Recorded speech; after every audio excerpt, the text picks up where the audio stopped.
Hi! If you reach this video, you're going to learn how to puff press flowers. Now you may be asking, sorry, I have braces, so trying to talk, it's gonna be a little muffly. Not much I can do about that until all the holes in my mouth close up. So, back to topic. So, puff pressing is a type of pressed flower pressing, but instead of making them flat, our goal is to actually change their shape a little bit and make them three-dimensional. Now you may be asking, what does this end up looking like? So this is a half puff pressed, and I'll show you there's ways you can do this and they're gonna turn out a little bit different. So this little vase, so this rose right here, try to get close. It is burnt a little on purpose for this exercise. You can see it's creates more depth and more dimension. Boom, so half. And now full pressed flowers, this is 2 years old, and I'm honestly surprised it's not faded more. If I turn it sideways, you can see they really stick out. So they are very fragile, but when it comes to adding depth and dimension to your paintings that you're making out of flowers, these end up really cool. Now, please don't judge this artwork too much. Again, this is 2 years old and it has been handled extremely roughly. I have thrown this about downstairs, upstairs. It's gone places with me. As you can see, some of the ferns are missing. But the fact that these aren't broken more, and I think I only had to repair it once, I'm honestly very impressed. Now, why am I telling everyone how to make these and teach everyone how to do something that I have seen no one else do? Well, simply, I think art should be shared. And two, it's a technique that isn't very good to sell. So I can make and I can sell some if you guys are interested. However, as you can see, they're kind of hard to ship. They're a little breakable. Like I said, they're fragile. Oop, you heard that little noise. And honestly, it can be very variable how they turn out. I do highly enjoy them. That one kind of looks like a butthole. But if you put a bunch of them, I was going to do a painting and make it a little flower crown. But these are red ones. As you can see, the red color presses really well with the puff press. We are going to use white roses today. And they look like this. So these have been painted. We actually bought them. What's great about this is you buy roses for your house just to enhance the beauty and the smells of your own home. You can use this the roses after they're almost done. Like, it will probably turn out best if you use fresh roses, but let's be honest, it's nice to enjoy them while they're still fresh and then utilize them a little bit more once they turn a little brown. So these are gonna turn brownish, but that works for my artwork. Again, if you don't want more of a brown, puff pressing does include burning the edges of them, so they are gonna turn a little bit of a color. You can control it with how we're going to do this, but I would advise a darker colored rose if you don't like that brown look. So what you're gonna need, step one, obviously you need a rose. You're also gonna need some parchment paper. Oh, that's upside down. Ta-da! You are going to need, one second, I gotta rearrange here, a mat. So we are gonna combine a microwave is another thing you're gonna need. I do Cricut pressing on heat stuff, so these heat mats work really well. Otherwise, if you have a towel, the downside of a towel, they might leave imprints on your flowers, but they should work just as well.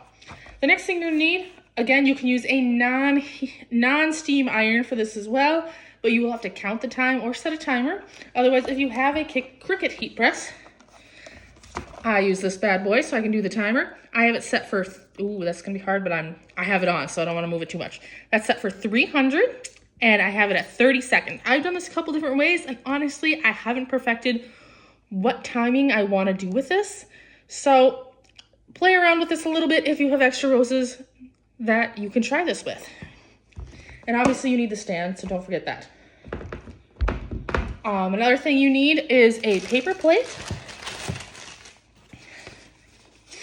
and a towel, so if it does burn or go too far, you have something to cover it with, and we'll get back to this in a second. This is gonna be for the microwave portion. So, step one. Also, if you end up having any questions about this, please just link them in the comments below. I will do best to get back to you. I am still a very small YouTuber at this point. I'm hoping to grow. And actually, I know it seems weird. I'm doing all this art stuff. Jazzy's actually not here. I'm sure my dedicated helper will show up at some point. But Nugget and Jazzy are prominently shown on this channel. Another thing that you will see often coming up in the future is I want to talk a little bit about innovation. My major in college is innovation, implementation, and design. And my dream goal, outside of all this art world, is to go to the CES in Vegas, which is the Consumer Electronics Show. There's so much new stuff that's coming out, and I can't even imagine, forget AI. Think about metamaterials. The stuff that we could do in the art world with metamaterials is insane. So I want to do some talks on that and hopefully get other people as excited and hopefully one day attend CES so I can share all the new stuff coming in the tech field that will affect or you could use for your artwork. So back to why you are here, puff pressing. So, got your flower. Boom. You're going to need, I have 2 things of parchment paper cut. Lay 1 thing of parchment paper down. Now for this, you can technically leave the stem on for these. I don't think I have any of the ones in the baggie that have them. They will help keep some of the moisture in. I have also let these particular flowers dry overnight outside of the water, so they're a little more wilty than I normally use. Normally you just want to make sure the main water is off, otherwise it's going to take a little bit longer.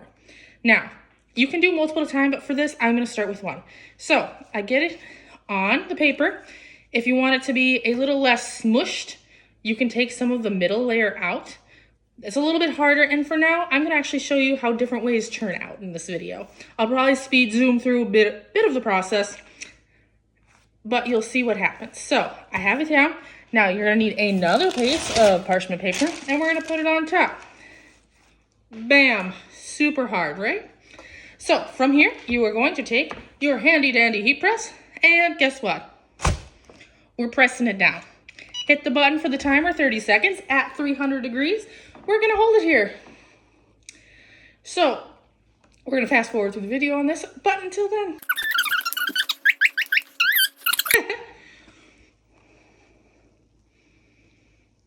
La la. Okay. 1, now you'll see, it kind of pressed it a little bit. Not a whole lot. So we're actually going to do it another time at 30 seconds. I like to keep it at 30 just so that way I can keep an eye on how it's doing. All the roses are going to be slightly different in depth. So again, we're going to press it down and we're going to hold it. We're going to hit that. Now, I would add a little pressure the second time through. What we're actually trying to do before we move on to the microwave step is we are trying to seal and slightly burn the outside edges or the thinner portions of this rose. Think about when you cook pastries or just science in general. What happens with puff pressing, and what makes them so round is actually the moisture that's going to get trapped inside. Oops, so let's check it out. That was round number 2. Now, something else I'm going to tell you right away is you might have some extra petals that you're going to want to try to pull off. It's up to you. Sometimes they'll stay. Sometimes they're going to naturally break off the parchment paper later when you try to move it to the plate. Now, you can already see it's starting to trap that moisture in there and creating a little dome shape. Now, if I hold the outside, it is pretty thin. For this flower, I'm going to try 15 more seconds and then we're going to move to the microwave. So 15 more, again, add pressure. This is very variable, so this just takes some practice. Buy a couple bouquets on super clearance that are going out of stock. Meet with your local florist. Maybe they're getting rid of some imperfect ones. Practice, see what happens. Oh, so that's 15. I went like 3 seconds over, but we're gonna try that. Perfect. Okay, next step that's actually really important before we even try to move this. We are going to let this dry a little bit.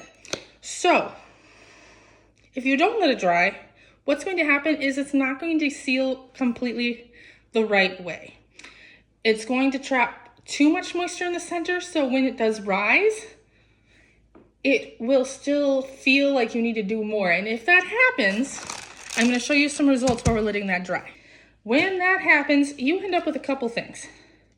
So you could do still a half pressed version. Again, this is what these turn out as. I did this ones at 40 seconds. So again, I was still playing before I did this video. You can see the bottom burnt a little bit. I would call this half pressed because I actually did this whole process 2 times through. And that is often how you get that half pressed look, is instead of just leaving it after the microwave, which you'll see, you come back and do it twice. So half pressed. Now, this is what happens if you do the process backwards or you don't let it dry beforehand. It could burn. And if it burns, it could smell a little bit like burnt popcorn. They do smell pretty floral when they cook. Another fun fact while we're doing this is as long as you don't have painted or chemically treated roses, roses are actually edible. So if you're doing this from your own garden and you haven't treated with any fertilizers that are unsafe for consumption, you could actually eat these rose petals after you cook them. I have done it. I would recommend salt. They're not terrible, they're just very airy. So again, this is what happens if you don't let it dry, or if you decide to microwave first and then come to the heat press, you are a lot more likely to burn it. It also does not puff. I should say puff correctly. A couple times I've gotten to puff, but it just doesn't work as well. So I'm gonna say that's been cool enough. It's okay if it's still warm. You just don't want it to be like steaming hot. It also should be pretty easy to pull off this paper. So let's try this out. Again, a couple of petals might rip, that's fine. We're going for the main body of the rose. Okay, so I ended up with one still on here that I can press and use later for something else. We've got what looks like a flat pancake that we are going to put on this paper towel. Now, we are going to take that handy dandy paper towel that I had over here and I started searching elsewhere. Now we're gonna go to the microwave. Bam! Now, I am going to push, sorry, it's a little flowy here. Open. We're going to set that bad boy inside. A little sneak peeksy so you can tell, hey, it's still there. Now, I am actually just going to do my auto 30 seconds. Our power level cook button has broken, so it's not working as well. But if you have the option to do a power level cook, I would try it out and do half power. You might have to do a couple more times, but it's going to be less likely to burn the roses.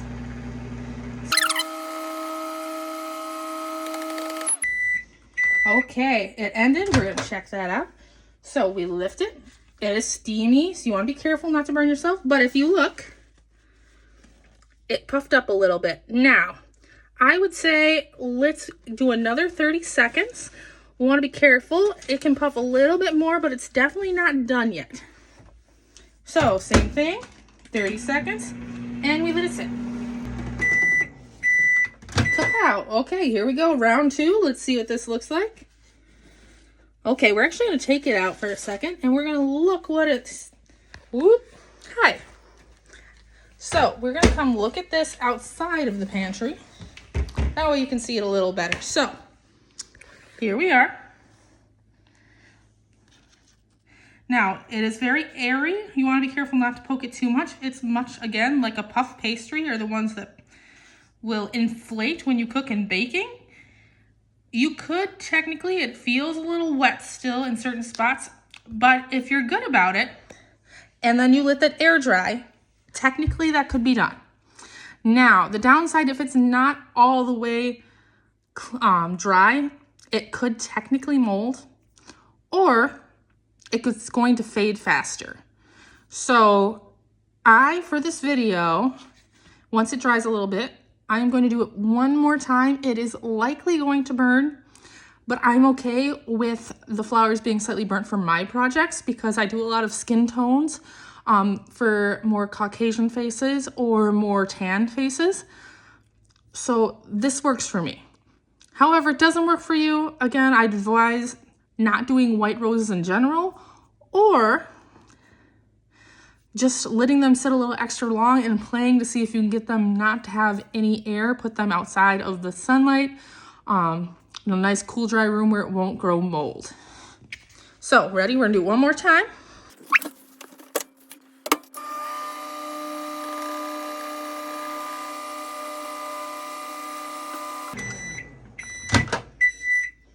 Oh, okay, there it is. Oh, it didn't burn as much as I thought. It's definitely feeling drier. I actually might leave this one as it is and then peel it off the paper for you. Oh, I forgot to put the towel on at that time. Lucky it didn't burn too bad. So, whoop-a-doo. Going on a field trip with the braces. Okay, we're back. Oh, I should have worn a different shirt. I am sorry, that's a lot of cleavage. Okay. Here is what it currently looks like. Kind of hard to tell. I am going to attempt to take it off the paper. Normally, I would let it dry a little bit more. But for you guys, I'm going to do this soon. So you can see the back. Okay, here we are. Front. Oh, the back actually didn't burn this time. Woohoo! That's actually beautiful. Look at that. Yep, I think I'm going to put this in a cool, dry room and see if it stays this beautiful white color. Make sure it doesn't mold. And then this could be a really pretty, like, if you're making a painting of a person, putting it as a hair bow, which I'm covering it, which is not going to help you guys. There you go, like a little hair bow. I wouldn't use these hair bow in real life because these are very fragile again, especially when they fully dry. You'll have to store them very carefully. Again, not something easily shipped, but if you guys want me to send you some for a price, I'll figure that out. The mailing is probably what's going to be a little tricky because it will need to be package wrapped. Now, something before I let you guys go, because, oh look, you've learned how to puff press, is that you can do a couple at a time. As you see, I have a whole bouquet of roses here. Still to go. I've done up to 3 at a time. You can even press them together. If you are pressing more than one, you just want to make sure they're equally heated, which is kind of nice with the Cricut heat press. But, sorry, excuse me. But even with the microwave, you might need to move them around a little bit between each one. Make sure, again, even pressing is happening. So I would probably go max 3 at a time. Maybe 4 if they're on the small side. If you're an iron, that's a smaller surface to do this with, I would probably go 2 max. Again, probably smaller. So, thank you so much for watching my video. I hope you learned a lot. Please, if you do end up doing this and making some beautiful artwork, please tag me. I would love to see your puff press flowers. Again, this is something I haven't seen anybody else do, and it's very rare in general to find something new that hasn't been done a lot. So I'm really excited to share this with you. If you do know someone that does something like this that's not in the food world, please let me know so that way I can go collab with them, or, you know, just say hi and say, we have a similar brain. Thank you. Also, if you really like this, please like and follow my account. I told you my goals earlier. I would love to have you in my fan base so you can keep seeing the other art I'm doing. Check out Miss Jazzy, which somehow didn't appear in this video. First time for that. Or Miss Nugget, who loves to lounge around. So thank you again. Bye.